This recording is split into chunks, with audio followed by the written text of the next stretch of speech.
So here we are officially in the Love Month, the month that Hallmark celebrates love. And I thought it would be fitting to launch a brand new message series today called The Grudge.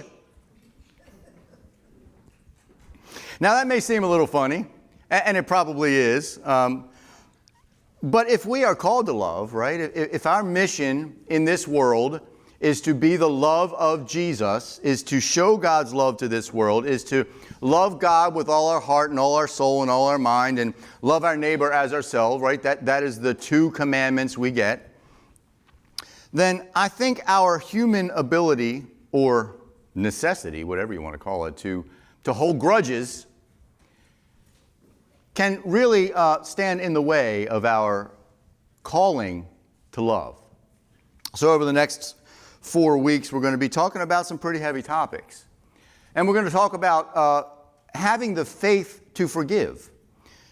When someone has hurt you so deeply, when someone has just really done something mean and nasty and ugly to you, and it's really hard to let that go. And maybe you've been carrying that grudge for a long time. How do we find the faith to forgive? That's hard.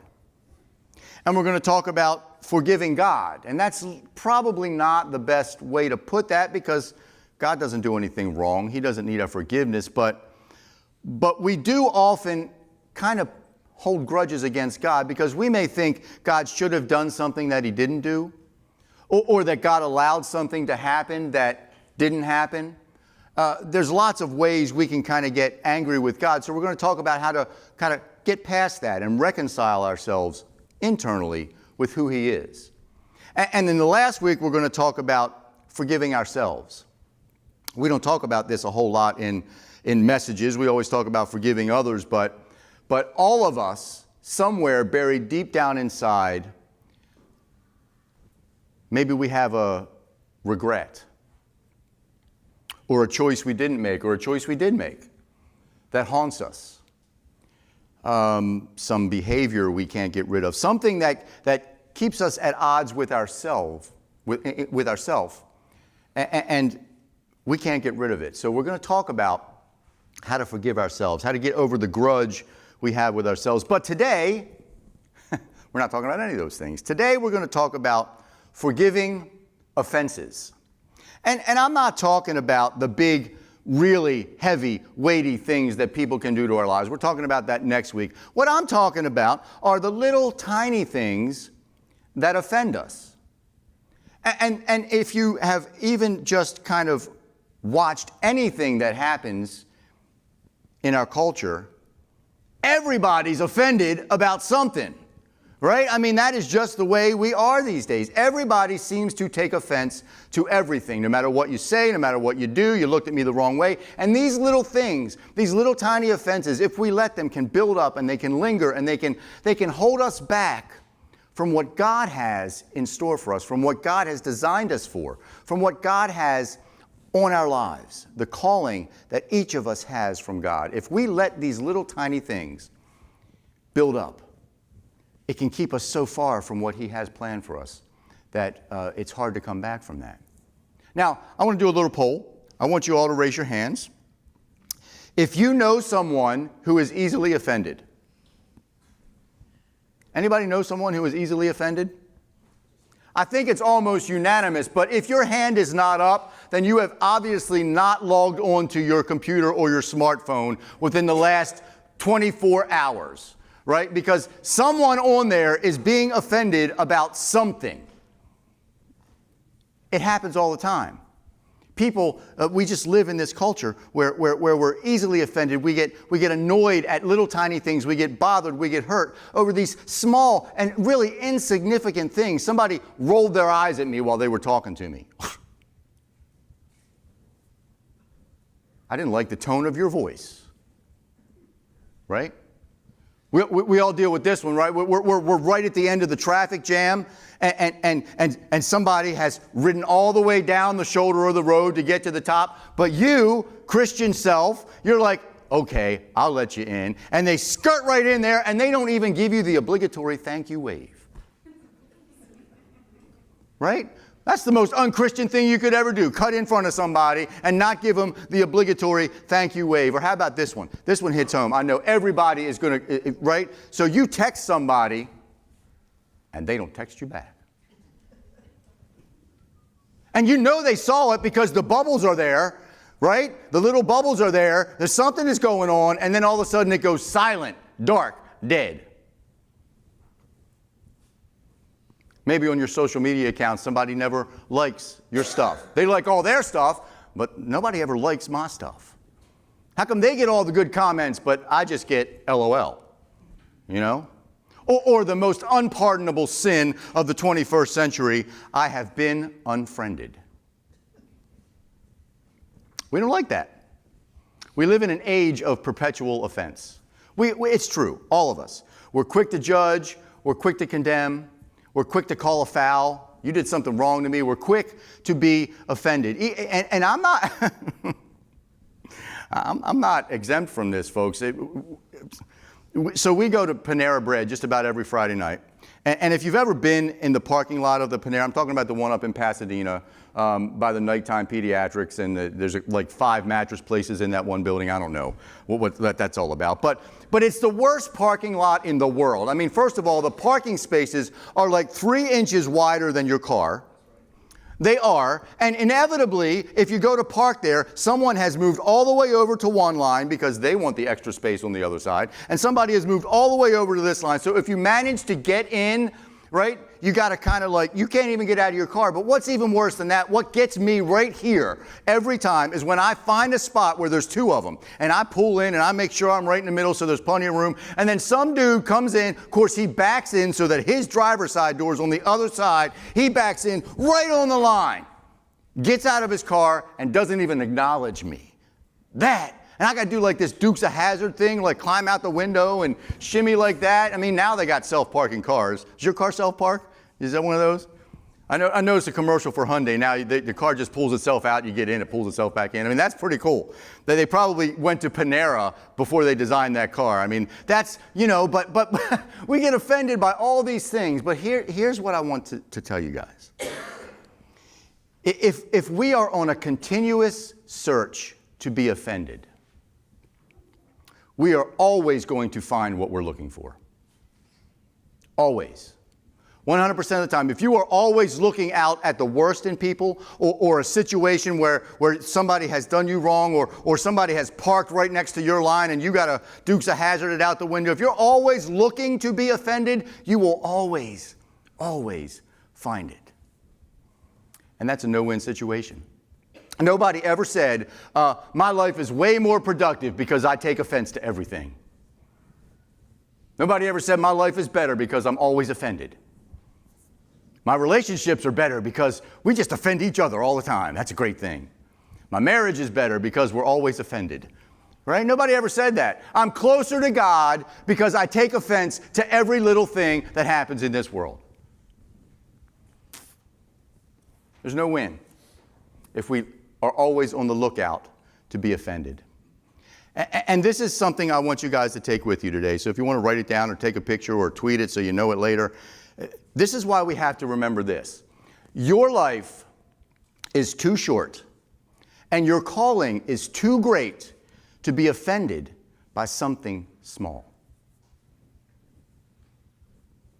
Your life is too short, and your calling is too great to be offended by something small. Your life is moving by. It's not stopping. In fact, I can't even believe we're now in February. It seems like just last night I was watching the ball drop, right? And now it's February 2nd, Groundhog Day, and we found out today that, guess what, folks? Spring is going to come on March 21st. Yes. Like it always does, every year. But we have this calling from God to love this world. We have this calling from God to live up to our purpose. We have this calling from God to be His hands and feet. And that calling is too great to be offended, to be sidetracked, to be distracted, or even hurting because of all the small little things that go on in this world. We're going to spend some time in Proverbs today, and we're actually reading 3 different passages out of Proverbs. So if you have a Bible or a Bible app, go ahead and turn there. We're in chapter 19, chapter 10, and chapter 17. So in that order, I believe, is what we are. But I love the tone of this passage in Proverbs 19. And this is verse 11. And this is what the writer writes. He says, "A person's wisdom yields patience. It is to one's glory to overlook an offense." It is to our glory to overlook an offense. What does that mean? Our glory. When we are able to overlook these little tiny small offenses, we reflect back to God who He is. We just have to get over it, is what the writer of Proverbs says. It's to our glory to just get over it. To not let those little things, and that's hard because how as Christians are we supposed to get over these grudges, these little tiny things, this temptation we have to always see the worst, to always be offended, to always kind of, you rolled your eyes and you didn't text me back and you didn't like my thing and you parked too close to me. How do we get over that temptation to always be offended? And the answer is we close the gap with love. Proverbs 10 in verse 12 says this: "Hatred stirs up conflict." Well, duh. We know that, right? If we're going to walk around angry and mean and nasty, there's going to be conflict in our life. But he says, love covers all wrongs. Love. Not grudges. Not being offended. Love covers all wrongs. So I want to unpack that for a little bit, because that seems like a very simple statement. If you live your life angry, there's going to be conflict, but love covers all wrongs. But you see, there is a dynamic that exists in every interaction. There is something that goes on every time we as humans interact with another human being, but we rarely ever recognize it. You see, and it's this: there is a gap between the action and our reaction. There is a gap. And we choose what we put in that gap. Every time somebody rolls your eyes at you, there is this little millisecond where you have the choice to respond in one way or another. There's a gap. Somebody parks next to me and I can't get out of my car. There's a gap on how I respond. And we get to choose what we put in that gap. But here's the problem. We are horrible interpreters. If left to our own devices, we are always going to interpret whatever that action is that requires a reaction as something that is against us, that is not for us, that is a slight, that is something deserving of us being offended. We are horrible interpreters. Has anybody ever misinterpreted something you said? I mean, think about it. Has anybody ever misinterpreted something you've said? And this is even worse today, because most of our communications now are faceless communications, right? We don't get to see body language and facial expression, and we don't get to hear tone of voice. So I could type something to you in a text message that is completely innocent, and yet when you read it, it is not so innocent anymore. I say this kind of stuff all the time. That's not what I meant. I can be very brash sometimes when I speak. It's not because I'm angry about anything. It's just the way I speak. And I know that. I know that's a flaw, but I constantly have to say things like, I didn't mean it that way. How would you even think that I would be mad about something like that? But it happens to all of us. We all are misinterpreted, and we all misinterpret things that happen between us and somebody else. Because we have a very huge, basic human flaw. We're all kind of jacked up here, right? And it affects all of our interactions. It affects the way we interpret what goes in that gap. Because we excuse our own behavior because of our circumstances. But we blame someone else's behavior on their character. When I do something that might not be, something you like, it's, I've had a hard day. The kids just ran me ragged. I just worked a 10-hour shift. dude parked next to me at Panera and I had to climb out my window. I mean, there's all kinds of ways we get to excuse our behavior. But let somebody else do something to us, they're mean, they're rude, they're nasty. You know what they did to me? Because we always excuse our behavior because of our circumstances. But we blame someone else's behavior on their character. Somebody cuts me off. If I were to go and cut somebody off in traffic, it's always an accident, right? I didn't see you. I was doing something else. I'm sorry, I didn't mean it. But if somebody cuts us off in traffic, that's like the pit of hell driver sin ever, right? It's all in the way we interpret it. They are intentionally doing something to hurt us, but we have an excuse.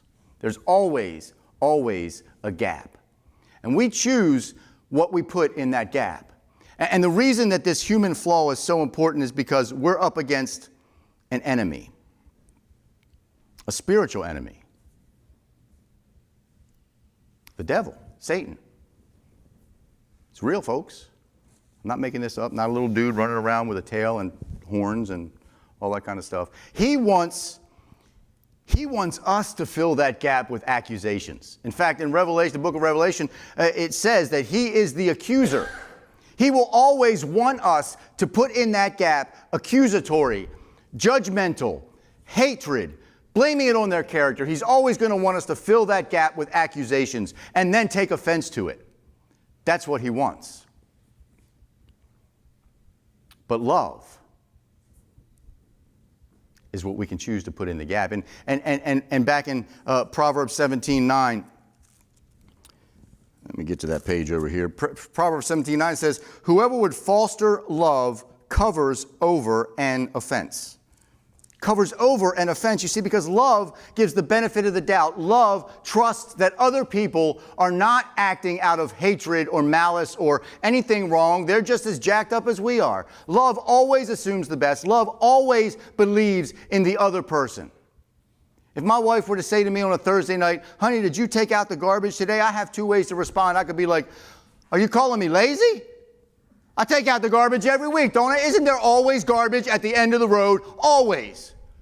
Or she might just be because she knows now that I have a lot more responsibility, that I'm working on sermons, that I'm working on plans for the church, I'm working on all this. So maybe she's just making sure I didn't forget. Which is reasonable because our garbage sits out in the garage. I don't even see it. Once it's out there, it's out of sight, out of mind.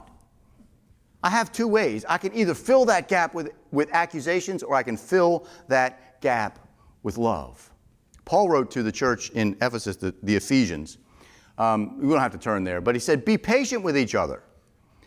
He said, make allowances for everyone's faults because of your love. Because of love. Make allowances. Give them the benefit of the doubt. Fill the gap with love. Folks, it's not all about you. It's not all about me either. Bad mood might just be a bad mood. An edge in someone's voice might have a perfectly good reason.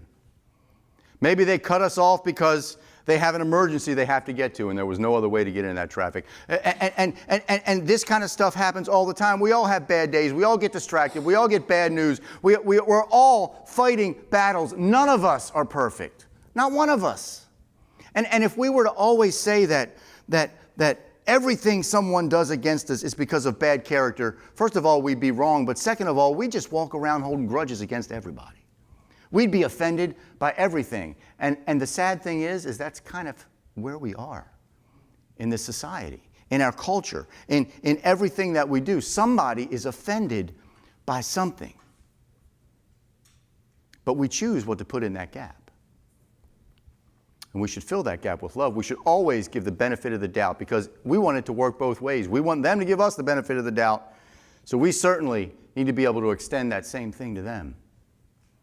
Now, you may be asking this question. What if somebody is really intentionally just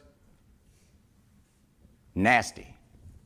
I mean, what if and there are really just intentionally rude, nasty, vicious, toxic people in this world. What about those people? Am I really asking you to give them the benefit of the doubt? Am I really asking you to close that gap with love? Yes. Have you ever wondered what those people are going through? Have you ever wondered what kind of situations are in their lives that force them to get to that point where they just have no joy at all? Remember this, folks. Hurt people hurt people. They don't intend to do it, but they have no choice. But what if we responded in that gap with something different than accusation and offense? What if we choose not to be offended? What if we choose to show compassion? What if we choose to lift them up? What if we choose to ask them, are you okay? Is something really going on?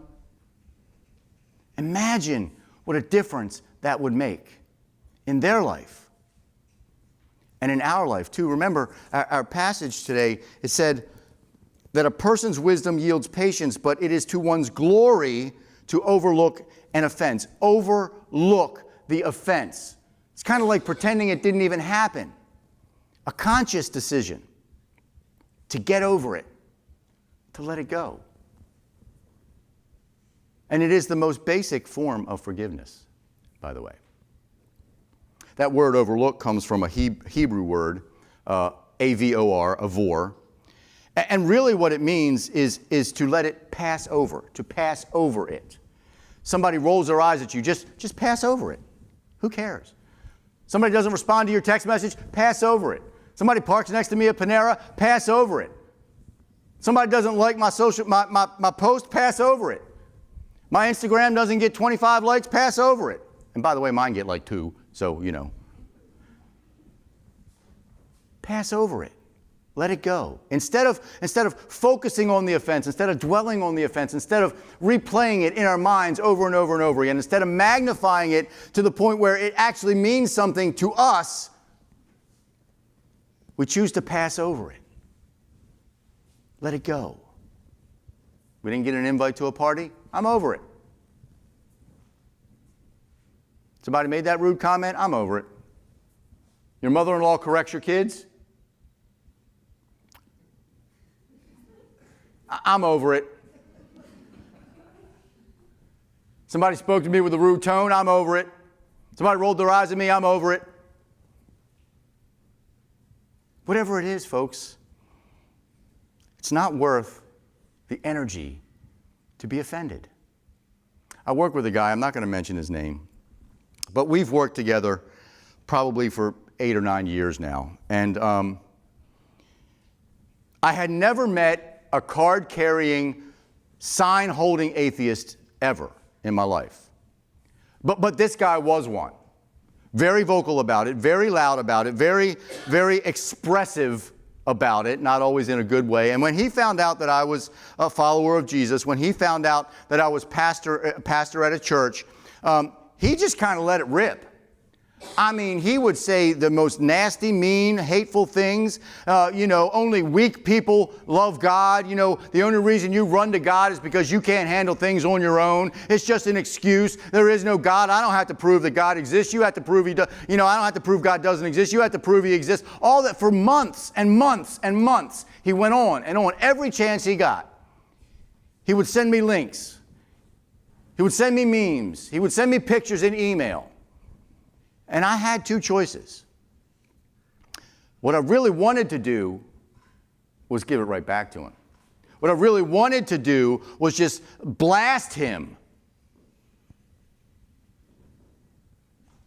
But what I chose to do was fill the gap with love. Let's explore the other option, though. If I had blasted this card-carrying atheist as a follower of Jesus,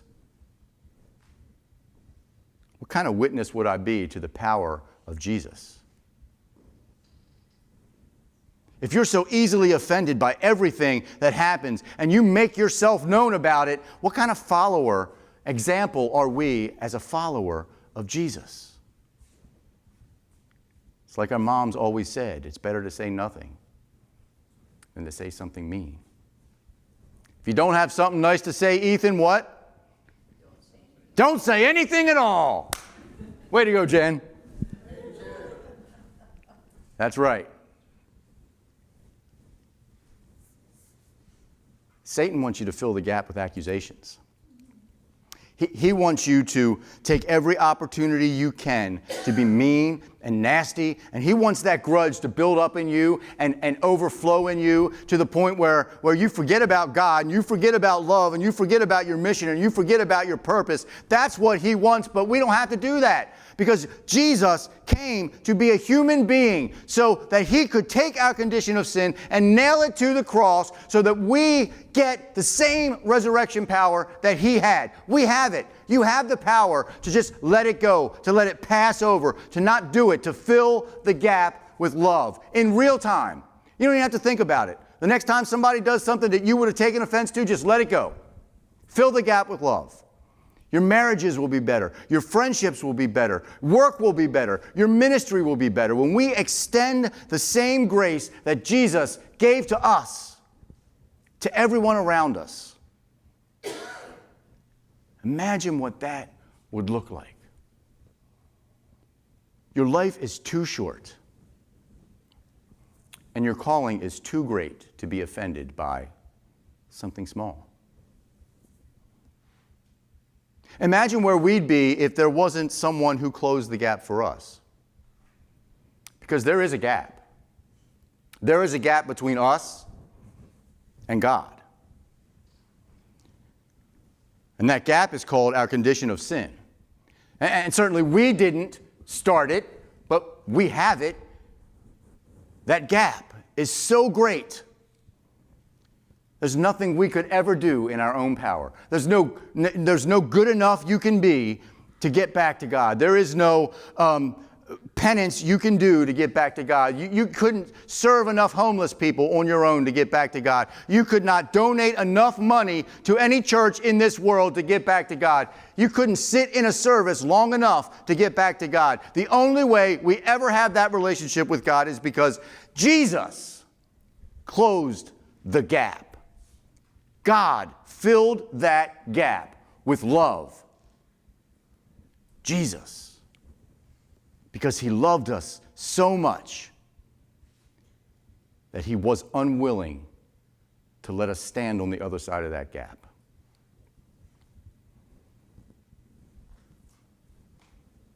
And we think it's hard to close the gap with love. Imagine that. And maybe you're still on the other side of that gap. Maybe you're still over there and thinking, I've tried really hard. I think I'm a good person. Told you guys this story a long time ago when my father was in his final hours. I had always talked with my dad, and I knew my mother's state of salvation. I knew she was a child of God, but I wasn't always sure about my father. And he would always say the same thing. Well, I've lived a good life. I've done enough things. And finally, within hours of the time he actually passed, I had to tell him, Dad, that's not going to do it. And I prayed with him. And even in the last minutes of his life, he was able to have that relationship with God again. But it doesn't happen by itself, folks. And if you're on the other side of that gap, if you are standing on the other side of that gap, wanting this relationship, wanting your life to have purpose, wanting your life to be filled with the love of God, then the only thing you can do is allow him to close the gap for you, to ask Jesus to take over, to let him fill the gap with love. Why would you not want to do that? Our life is too short, and our calling is too great to be offended by such small things. God, we love you so much. We are a people desperate to know you. We're broken. We're all kind of jacked up in this world. We make the wrong choices. We become so easily offended by every little thing that flies at us. And we know that's not what you want. We know that you filled the gap with love and that you want us to fill the gap with love, God. When we get into those situations, help us to just think about the grace you gave us and allow us even to just show a little tiny bit of that grace to another person. You chose us as your primary tool to heal this broken world.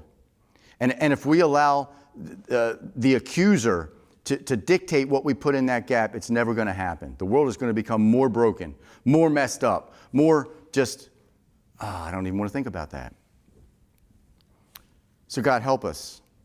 Help us to fill that gap with love. Help us to not be so offended. Help us to just pass over it and let it go. God, we thank you for your word. We thank you for the ability to know you and know about you. And I ask that you keep everyone here safe until we meet again next week. We thank you for your presence in this place today, God. And we pray all this in Jesus' name. And as a church, we say, amen. Thank you, folks. We'll see you next week.